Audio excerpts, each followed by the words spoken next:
Alors, à partir de cette vidéo, nous allons voir comment analyser nos données grâce à l'éditeur de requêtes Power Query directement intégré dans Excel. Power Query va nous permettre ici d'automatiser donc l'importation et l'actualisation de nos données. Je vais me servir ici d'un support sur PowerPoint pour vous décrire simplement donc ce qu'est Power Query avant de rentrer dans les manipulations.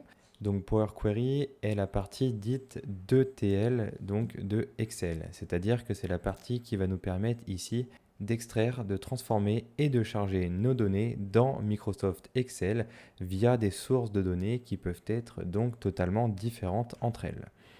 Donc Power Query va nous permettre de transformer nos données grâce au langage M, donc étant donné que souvent les données que l'on a d'un fichier brut ne sont pas analysables. Nous allons donc voir comment nous connecter à des données, les transformer sans modifier la source de données de base.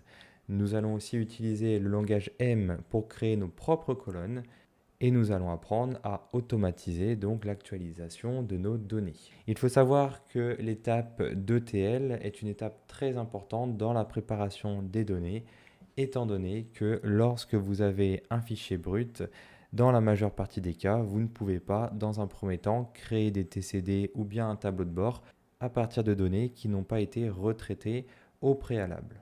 Power Query est maintenant intégré par défaut dans Microsoft Excel lors de l'installation, mais vous avez accès donc dans Fichier, puis dans Options tout en bas à gauche. Ici dans Compléments, vous avez ici accès tout en bas ici donc de la fenêtre à l'option Gérer, puis ici Gérer les compléments comme Atteindre, qui vont nous permettre ici d'activer ou de désactiver les autres Power Tools, à savoir Power Map ou Power Pivot. Power Query, comme je vous l'ai dit donc, est intégré maintenant par défaut à Excel. Néanmoins, si vous souhaitez activer Power Map et Power Pivot, vous devez passer par le complément comme disponible donc dans les options. Power Query se trouve donc ici dans le ruban Données. Tout à gauche, vous avez accès donc à l'option Obtenir des données, puis ici tout en bas à l'option Lancer l'éditeur Power Query.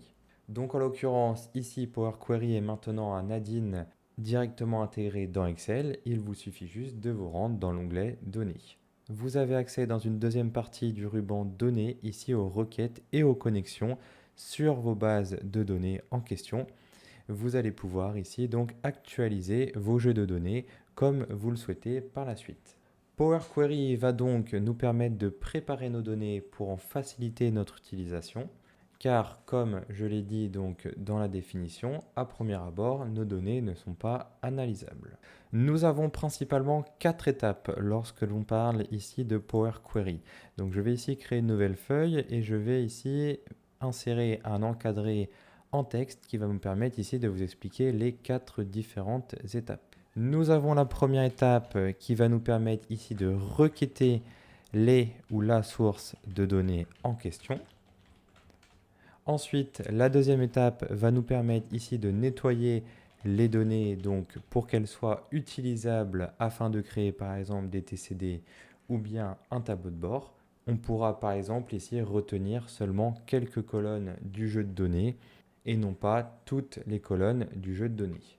L'étape de nettoyage est une étape ici très importante étant donné que lorsque vous allez importer un gros jeu de données sans nettoyer au préalable vos données, vous allez, lorsque vous allez actualiser par la suite votre jeu de données, consommer énormément de puissance machine et ça va vous prendre énormément de temps.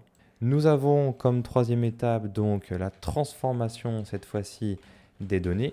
En l'occurrence, il pourra s'agir ici de modifier le type de données des colonnes ou bien tout simplement de créer de nouvelles colonnes. Et enfin, en quatrième temps, nous avons ici le rafraîchissement de nos données. Nous allons ici donc paramétrer une actualisation automatique de nos données. En résumé, Power Query est une forme simplifiée d'ETL et il faut savoir que Power Query est aussi utilisable dans l'environnement de Power BI et de Power Apps, étant donné que les rubans et les fonctionnalités disponibles dans Power Query de Excel seront les mêmes que dans Power BI ou bien dans Power Apps.